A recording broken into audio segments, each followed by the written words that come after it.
Killshot happened on September 14th, 2018, exactly 1 year ago today. So, what effects did it have on MGK? If you are unfamiliar with the situation entirely, I made a video a week or two ago on the 1 year anniversary of Rap Devil that gives a much more in-depth recount to the lead up of the legendary diss track battle.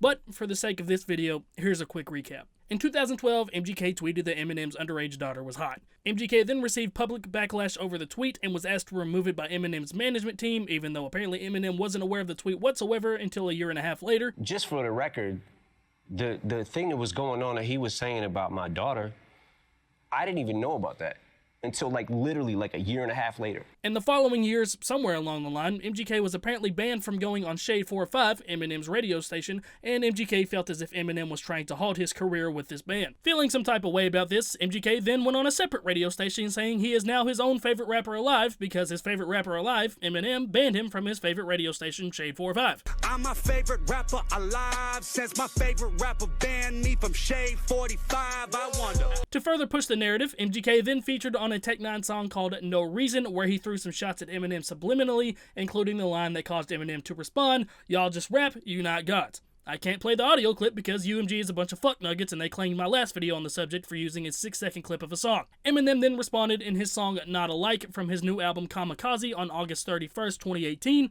Again, no audio clip because UMG are some asshats. MGK then responded to Not Alike on September 3rd, 2018 with Rap Devil, and now boom, Killshot, September 14th, 2018. So again, how did this directly affect MGK? Honestly, it wasn't so good for the Cleveland rapper, but it did not 100% bury his career like some people thought. But he most certainly did not walk away with a W in this battle. Now, before you spam the comments, hear me out. Yes, I personally prefer Killshot over Rap Devil, lyrically and diss-wise. Eminem had way more subliminal and underlying disses in addition to a good amount of outright shots, and that really is what rap battles are about for me. I like the stuff that makes you think and dig into the battle and get you a lot more involved. But I won't get into exactly why I thought Killshot was better, as I've already made a few videos comparing the two songs. In fact, a large amount of the public doesn't necessarily agree with my statement. Roughly 44% of the population seemed to think that MGK's Rap Devil was the better diss of the two, while 56% thought Killshot was the better. This is a strikingly close comparison considering MGK was going against arguably the most respected and feared rapper in the game. However, this anomaly is due to a climate change in rap culture. Diss battles used to be strictly about who punched the hardest with their words.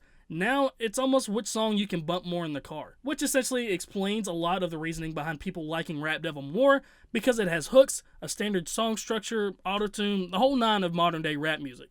Eminem just went bar for bar, shot after shot. But what's truly interesting is, the diss itself didn't really affect MGK that much. If anything, MGK is the one who hindered his own career after this. Killshot's initial release broke YouTube. If you were around during that time, you know that there were so many comments on Killshot that it literally would not let people comment anymore.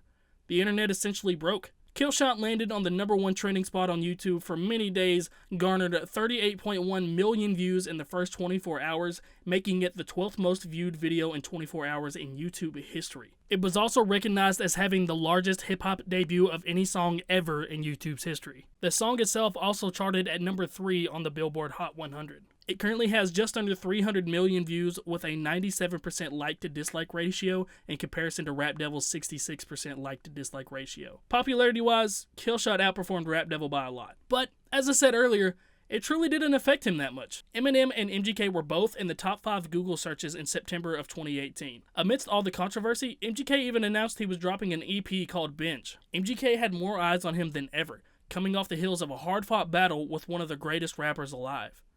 But what happened next is what caused the climate to shift. On September 21st, MGK dropped Binge, and it sucked. Ass. I'm not usually one to shit all over somebody's artistic expression because I do understand that people express themselves differently, but Binge was just bad. There were only 2 songs on Binge that I felt like were tolerable, and that was Lately and Rap Devil. Of all the people that I know that listened to it, the only person I know that liked Binge was my ex-girlfriend, and she cheated and lied a lot, and she sucks, so that just kinda, yeah. Hell, she probably lied about liking Binge just to get under my skin. The EP received a 30 out of 100 from users across all streaming services and sold just under 22,000 units first week, which is very lackluster in comparison to his previous album Bloom, which sold 57,000 units in the first week. Now, I do understand that Bloom was an album and Binge is an EP and one is more cohesive than the other, but you are the most talked about person on the internet at the moment. 22,000 units was a huge shock to almost all people that understood what this meant. And this wasn't just a bunch of Eminem fans coming through disliking his stuff. This was MGK rushing a project to capitalize on the situation, and it showed in comparison to his other songs. You could even tell a huge comparison with the song Rap Devil alone compared to the rest of the songs on the album. It was heads above lyrically and song structure-wise. At the time, MGK was a very talented artist who not a lot of people knew.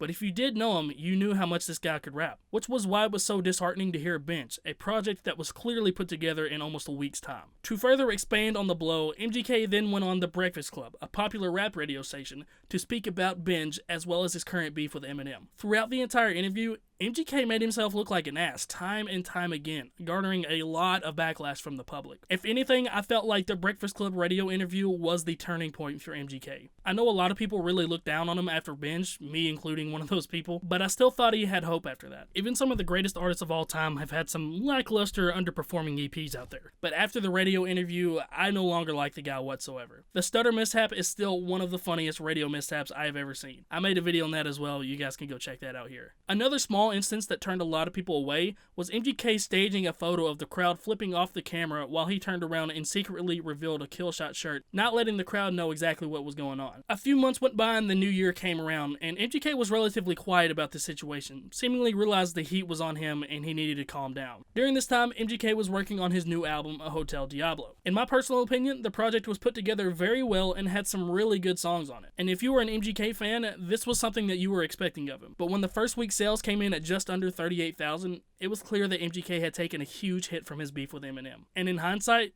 it was pretty much his own fault. One thing that I really question about this entire situation is the response track that Machine Gun Kelly said that he had ready. In his Breakfast Club interview, he talked about how he had a response ready, but when he heard Killshot, he felt like it didn't warrant a response. But after weeks of backlash and hate that the man received, I don't understand why he never released the song anyway. Even if you really feel like you won the battle, why would you not drive the nail down into the coffin, especially after the amount of public opinion that was kind of back and forth between the two songs? I guess that's one thing we'll never know. As for my personal opinion, I truly do enjoy a lot of MGK's music, but his character during the entire diss track beef was truly revealing to me, and it caused me to not like him for a very long time. Even till this day, he is somewhat pompous about the entire situation, as he does have somewhat of a right to be. He is a rapper, he doesn't want to admit defeat, but the character behind everything and the way he's doing it, it's a non-likable way from somebody who's trying to be in the middle. You can kind of see what I'm talking about a little bit more in this interview he did roughly a month ago on The Everyday Struggle.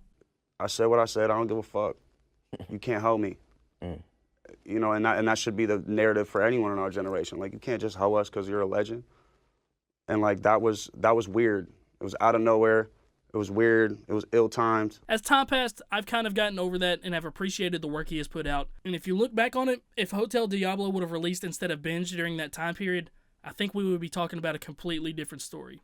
But hey, that's how life works. That's going to be the end of this video, guys. Hopefully you all did enjoy it. I do think MGK can slowly rebuild his career back up to where it was and kind of forget about this. It was definitely a very fun rap battle for all the internet to enjoy, but nobody's career is completely ruined off of this, and nobody's career was completely made off of this. It was just a fun time for everybody, and I think we can really see that 1 year later. I honestly do hope for the best for Machine Gun Kelly, because Hotel Diablo was very good, got a really good insight, and there was a lot of really meaningful songs on there, and it's nice to see him develop as an artist. So as long as he can keep moving forward in that direction, I feel like maybe we could just kind of skip part this little blip that happened. As far as Eminem goes, I always love when he gets in diss beefs, and there's like a current thing going on with Lord Jamar right now.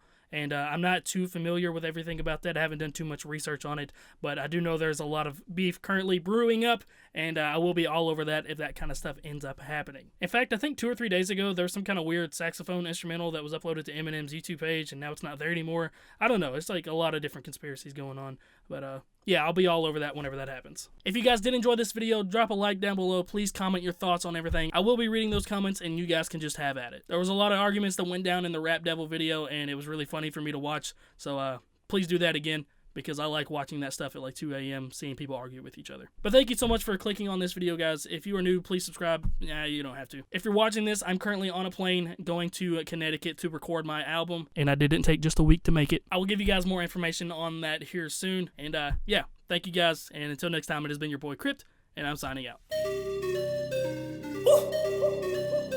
It's Crypt. Watch this. Y'all ain't ready for the kid with the fat mouth. I give you a bit of attention, now all of these little bitches wanna act out.